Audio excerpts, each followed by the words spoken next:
Hi BookTube! My name is Sarah and welcome to The Bookish Knitter. Today I'm coming to you with a video I had not planned on doing, but here we are. I have a library book haul, you guys. So yeah, I woke up this morning and going to the library was not even on my radar today, but it happened. So I'm actually filming this on Saturday. My mom and I went for lunch with my aunt. If you watched my weekend reading vlog, I did talk about this a little bit already. And my aunt, this is like the library that I went to is her branch. And she was like, oh, she'd been there yesterday and blah, blah, blah. And I was like, oh yeah, during the pandemic when everything was shut down, I had applied for a library card for this library online. And you know, I got the card and I could use it for their Overdrive or online account. So that was great. They don't have the best selection though online. So I was like, whatever. So my aunt was talking about it today and I'm like, I really need to go there and physically pick up the library card. So I decided to go over and I came away with 6 books, you guys. That library, I talk about this in my vlog, but that library was the library that I used to go to when I was in high school, and it's my favorite, and it's still my favorite. I think part of me was hesitating on going because I was like, is it going to stack up to the great library that I remember when I was younger? And it did. So that is fantastic. It's the main branch for the town. It's, you know, again, if you watched my vlog, I got a lot of shots of outside the library and stuff like that. It's just a gorgeous library, and I love it. So super happy that I went over. I have no business going to a library, you guys. No business going to a library.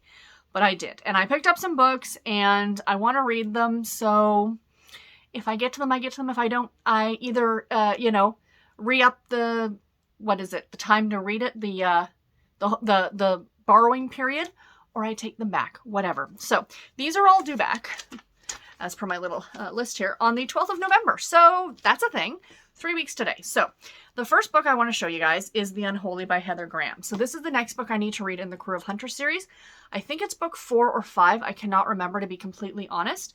But I did check because I saw guys, like stacks and stacks and stacks of paperbacks. Like my Harlequin loving heart was going crazy because they had just like these shelves of Harlequin books that were all large print. They were the mass market. I'll show you guys one in just a minute.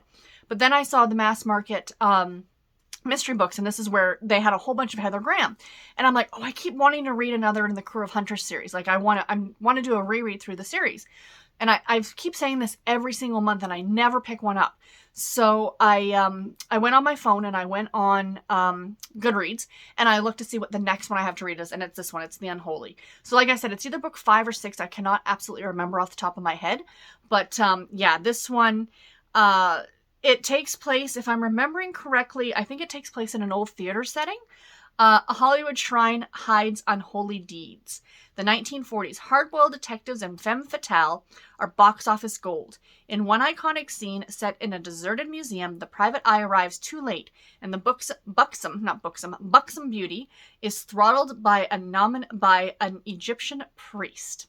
Now, the Black Box Cinema immortalizes Hollywood's golden age in its gallery of film noir tributes, but the mannequin of the Egyptian priest is hardly lifeless. He walks, and a young starlet dies a terrifying death. So the Crew of Hunters series, for those of you who don't know, who are not familiar with this series, it is a long, they're up to book 30 something, I think, and all written by Heather Graham, and because she's freaking awesome. And I always tell people this is like the X-Files, if the X-Files, but ghosts instead of aliens. So essentially what the Crew of Hunters series is, it's an elite FBI team, headed by somebody in the FBI, but they deal with supernatural phenomenon in the in the realm of ghosts. And ghosts often help. You guys know I am not a paranormal reader, but I love these books. So mainly because I love Heather Graham, so I am very excited. I have read this one. This is a reread. So up, I think, until a book 20 something, maybe 25, will all be rereads for me. And then I'm going to continue on because I've missed the last couple of years. I've been picking up the books, but I haven't been reading the books, the next ones in the series. So I need to get back on that. And the cool thing was there's a lot of novellas in this series as well. The library had them all in physical format. These tiny little, and one is called All Hallows Eve. A couple of them are Halloween themed. And I'm like, oh, maybe I'll pick them up and read them before the end of the month. And I'm like, no. We're rereading the series in order, so we're not there yet. But yeah, got The Unholy. So then, like I said, my Harlequin loving heart was going absolutely crazy. If you watch the vlog, I showed like as much as I could. Like they just had like rows upon rows of Harlequin books, but they were all large print and they're all the mass market paperback size. So I grabbed this one because it stuck out at me because it's a very fall cover. I absolutely love it. It's love inspired, called The Single Mom Second Chance by Jessica Keller. Pretty sure I haven't read this one. Claire Atwood is about to make all her dreams come true. With her newly adopted son, Claire's back in Goose Harbor, running for mayor and going toe-to-toe with Evan Daniels, the man who left her at the altar 12 years ago. No, I don't think I've read this one. But she refuses to let their history get away from her future. Evan's come a long way from the poor teenager Claire's powerful father intimidated, and he can't help noticing Claire's grown into a beautiful woman and a caring mother. A month from now, when the ballots are counted, Evan could be Mr. Mayor. But what he really wants is another title, Daddy and Husband. And this is part of the Goose Harbor series. But yeah, the cover just was full, and all of them, like I said, are large print editions. So that is super, super exciting. I mean, they had everything. They had the romance line. They had the medical romance line, like the ones that you don't see in our stores. My little local library, and I'm not trying to throw shade on my little local library because I do love it. They really only carry the Love Inspired, and they're just the regular editions. You know what I mean? But I love on the side even denotes that it's a large print. Like, this made me really happy. But the find of the day, in my opinion, I want to know where the heck they got this from because I want these for myself. This is a large print hardcover Mills & Boon Heroes line, which I believe this one was originally for the North American audiences, this would be an intrigue.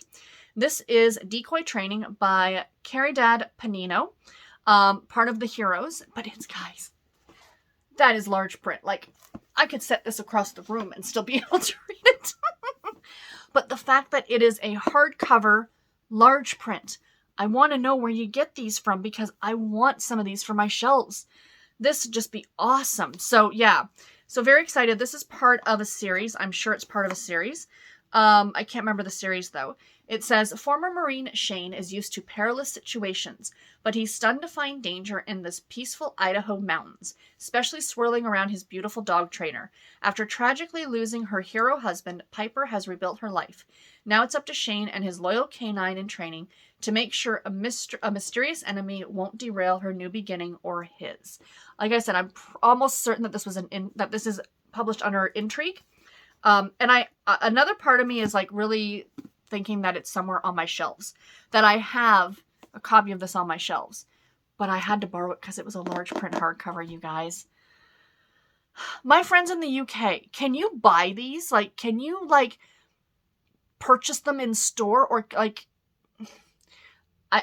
or are these like library editions? That's my question. Cause I kind of love them. I kind of really would love some of these for my shelves, but anyway, I go off on tangents. Next up, Christina Dodd, Dead Girl Running. This one just looked good, so I picked it up. Christina Dodd is a favorite author. She's not a favorite author. I guess she's a favorite. I really like her work. I have not read a bad book by her, let's put it that way. And I happen to see this one, and it's a romantic suspense. So it says, I have 3 confessions to make. I've got the scar of the gunshot on my forehead. 2, I don't remember an entire year of my life. And 3, my name is Kellen Adams, and that's half a lie. Girl running, from a year she can't remember, from a husband she prays is dead, from homelessness and fear. Tough, capable Kellen Adams takes a job as assistant manager of a remote vacation resort in the North Pacific coast. There, amid the towering storms and lashing waves, she hopes to find sanctuary. But when she discovers a woman's dead and mutilated body, she's soon trying to keep her own secrets while investigating first one murder, then another. So yeah, I'm not going to continue reading on from there, but it's a thriller. So this one sounds really, really good. So I'm very excited about that one. This one is one that made the rounds on BookTube, on Bookstagram, I'm pretty sure on Book Talk or whatever. And I heard very, very mixed things about it, but the cover just makes me so happy. And I'm almost certain that I have this one from NetGalley to read. So here we are. Weather Girl by Rachel Lynn Solomon. A TV meteorologist and a sports reporter scheme to reunite their divorced bosses with unforecasted results in this electrifying romance. So that's all I'm going to read about it. Again, I love the cover. I've picked this up, almost picked this up so many times, like, for my shelves. But I hesitated because I heard mixed things about it and that a lot of people didn't absolutely love it. So I'm glad I was able to borrow it from the library instead of paying for it. So if I don't like it, I'm not out any money, which is kind of fantastic. That's the great thing about the library, my friends. And last but not least, a book that I think some of you mentioned to me. I happen to be perusing through the nonfiction very quickly, and this one caught my eye, and I went, oh, that's the book I think that some of you have mentioned to me. So this one I'm going to save for Nonfiction November. It might be my only read for Nonfiction November. We shall see. I've put together my TBR. It's going to come out later this week. But I'm still debating on a couple of whether or not I want to put a few more nonfiction books on there, but we shall see. So we have Girl Sleuth, Nancy Drew and the Woman Who Created Her by Melanie Ricca. You guys know, I love rereading the Nancy Drew, so this is so much fun. Nancy and her boyfriend Ned Nickerson never once kissed, although in The Secret in the Old Attic she does faint into his strong arms. Uncover the secrets of Nancy Drew in this page-turning history of the beloved girl detective. So yeah, when Nancy Drew was introduced, she wore cloche hats and gloves whenever she was out in public. In the 1950s, she changed to sports dresses and rompers and even, gasp, pants. This just sounds so good. In 1930, a plucky girl detective stepped out of her shiny blue roadster dressed in a smart tweed suit, ready to restore a stolen inheritance to its rightful owner. Later, tied up by the villains, she managed to free herself and bring them all to justice, all while wearing a pencil skirt and high heels. 80 million books later, Nancy Drew has survived the Depression, World War II, and the 60s when she was taken up with a vengeance by women's livers, and emerged as beloved by girls today as she was by their grandmothers. Now in a narrative with all the fast-paced thrill of one of Nancy's adventures, Melanie Ricca solves a page-turning literary mystery. Who created Nancy Drew? And how did she go from pulp heroine to American icon? So yes, this looks so good, but this is definitely going to get saved for Nonfiction November. Yeah, I am really, really excited about this one. It looks really, and it was just by pure chance that I was like just perusing. I was walking by the nonfiction section and I saw Nancy Drew and I went, what? Okay. So yeah. So there's my little library book haul, you guys. Will I get to all these? Who knows? It's all up in the air. Join me. I am going to pick one to read now. I mentioned this in my vlog. That I do like to keep the paper. Did you guys ever do that when you were, anyway, so I remember when these are due back at the library. Even though there's no late finds, they have stopped all late finds, which is kind of great. But I still like to try and get them back on time in case somebody else wants to read one of these. So I think I am going to randomly pick one of these and start it today. Again, it's Saturday, the day that I'm filming this. So yeah, that's a thing. So you may have already seen me hold one of these up in a video, either in my weekly wrap-up or in my vlog. So, but the rest of them were all a secret. And I don't even know which one I'm going to pick up first, so I'm going to make a decision. It won't be Nancy Drew, not just yet. Another couple weeks and I'll pick up the Nancy Drew. But anyway, guys, I am rambling. Let me know, have you guys gone to your library yesterday? Have you picked up anything fun? Any hidden gems? And until my next video, take care and happy reading. Thank you so much for watching. Bye, guys.